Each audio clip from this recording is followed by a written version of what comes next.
Red and blue lights clawed across the front of a brand new midnight black car as it sat still on the side of the road. A patrol officer, jaw stiff with authority, leaned forward and shouted through the open window, telling the driver to get out now. Phones were already in the air, strangers slowly circling, tapping record, whispering while pretending not to. The morning air smelled like hot pavement and exhaust as sunlight bounced off the shiny hood like a spotlight. Behind the wheel, a black man in his 30s sat calm, one hand on the steering wheel, the other resting on his lap so there was no reason to grab him. His watch glinted. His jaw tightened. His eyes stayed steady while the officer's hand hovered near his gun like danger was just waiting to happen. Someone from the sidewalk muttered, "What did he do?" Another girl said under her breath, "He probably stole it." But the man made no move, no loud words. Just a slow, careful breath as he pushed the door open with measured calm. Shoes touched the pavement. Phone zoomed in. Another officer arrived, already pulling cuffs from his belt. The car door swung wide behind him, showing brand new leather seats that still had the dealership tag dangling from the side. Fingers hovered, ready to type comments. A mother gently guided her child behind her as if history was about to repeat itself right there on the asphalt. In that moment, nobody knew who he was or what was coming next. He looked like just another black man in a car too nice. But as he stepped into the sun, one thought crossed his mind: he never expected to leave that scene as the man who would end a career before lunch. Hours before those flashing lights and raised voices, he had walked into the luxury dealership without a single security guard or camera paying much attention. He wore clean jeans, a gray polo shirt, and a watch so simple most people wouldn't look twice. His name was Darius King, but no one there seemed to connect that name with anything worth respecting. As he strolled past a row of glossy cars, a receptionist's smile twitched, not rude, just tight, the kind of smile rich customers never get. A sales manager with slicked back hair stepped forward, clipboard in hand, and asked if Darius was looking for something more affordable. Darius didn't answer the insult. He only pointed at the newest prototype sports car gleaming under the showroom lights. "That one," he said like it was already his. When the manager hesitated, Darius pulled out his ID and quietly watched the manager swallow his pride. Papers were signed, keys handed over, but not a single congratulations was offered. No photo by the car like they did for their usual buyers. Nothing but curt nods and plastic smiles. As he walked toward the exit, keys in his hand, a young woman working there looked up from her desk and gave him a small, real smile as though she knew something her coworkers didn't. Darius paused only for a second, brushed his hand across the hood of the sleek machine, and stepped into it. The engine came alive with a powerful purr. It wasn't just a car. It was proof of every long night, every door slammed in his face, every time someone told him he didn't look the part. He drove off with quiet pride. 5 minutes later he was face to face with flashing lights. Parked on the side of the road, Darius kept both hands where the officer could clearly see them, not because he was scared, but because he had learned a long time ago that staying calm could be the difference between going home or becoming a headline. The officer, a built white man in his 40s with cold eyes hidden behind mirrored sunglasses, barked questions without listening to the answers. "Is this car stolen? Who owns it? Where did you get it?" Before Darius could even finish opening his mouth, the officer yanked the door wider and demanded paperwork. Darius slowly reached into the glove box, pulled out a thick folder with dealership papers, and handed it over. The officer snatched it, barely glanced at the name on top, Darius King, and then tossed it on the hood carelessly, letting pages slide onto the asphalt. Another officer arrived, younger, uncertain, but still standing ready with cuffs in hand. Traffic slowed as people tried to see what was happening. Some rolled down their windows, gripping their phones with curiosity more than concern. One old man on a bike stopped completely and began filming, whispering to someone on a call, "They got some guy in a fancy car here." As the officer patted Darius roughly along his arms and legs, he spoke over him, repeating loud enough for the crowd to hear, "You fit the description of a suspected vehicle thief." Darius clenched his jaw but didn't break his calm. He had worked too hard, built too much, to let humiliation drag him into anger. The more the officer puffed his chest, the more Darius held on to silence. He knew there would be a moment, one single moment, when everything would flip. Just when it looked like Darius was about to be pushed into the back of the patrol car, a sharp voice broke through the noise of the crowd. "Wait, stop." A young woman in a dealership uniform stepped forward from behind the watching bystanders, her red name tag catching the light as she pushed past people with shaky courage. Everyone turned. She pointed straight at Darius and said loud enough for all to hear, "He didn't steal that car, I processed his paperwork this morning. It's under his name." The younger officer froze mid-movement. The older one glared, refusing to back down. Then came another voice, the dealership manager, now sweating, rushing over with panic painted on his face. "Officer, there's been a mistake. This is Mr. King. He's a very important client." Murmurs rippled through the crowd. People started whispering, "Wait, he actually owns it?" The officer's grip on Darius's arm loosened, but his pride didn't.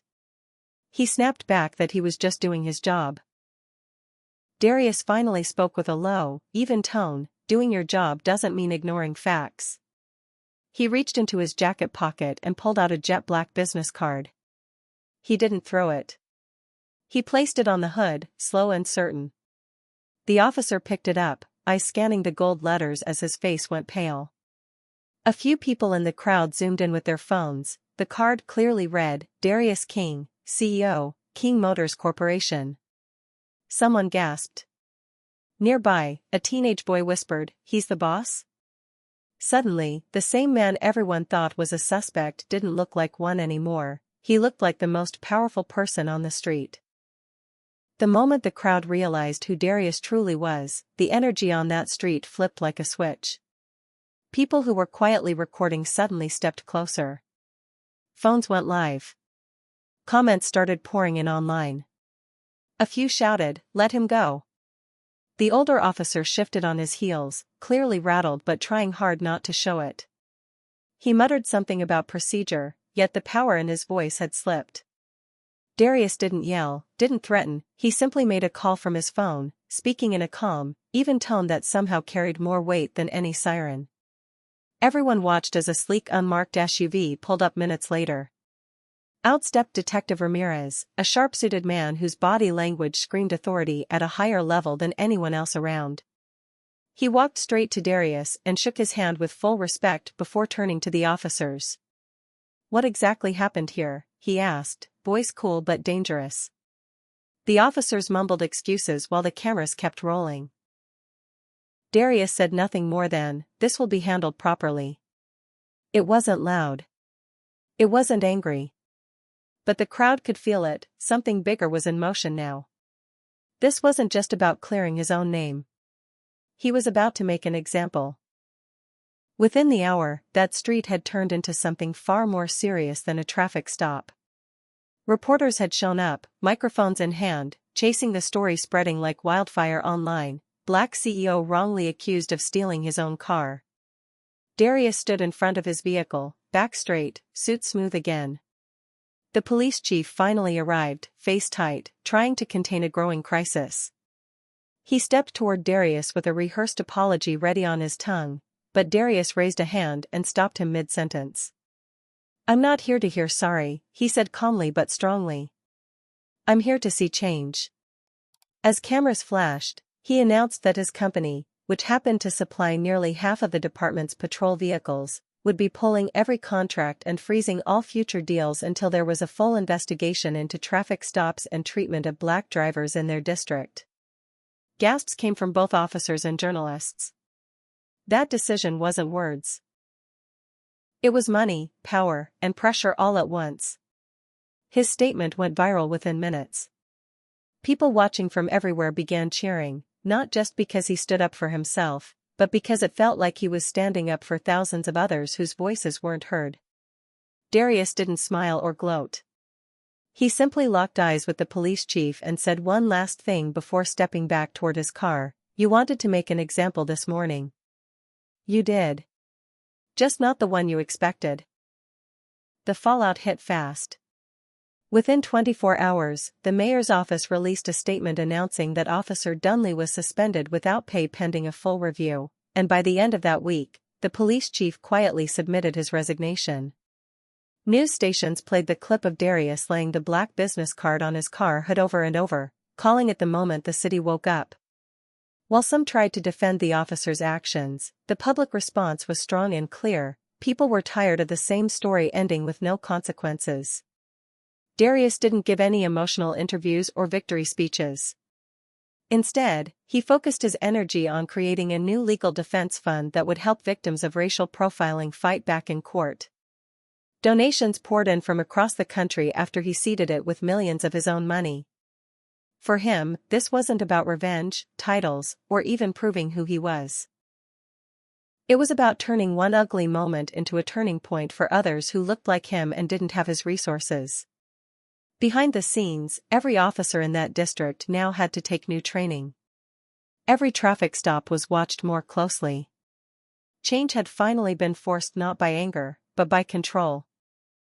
1 week later, Darius stood in the worn-out gym of a high school tucked on the edge of the same city that tried to strip him of his dignity.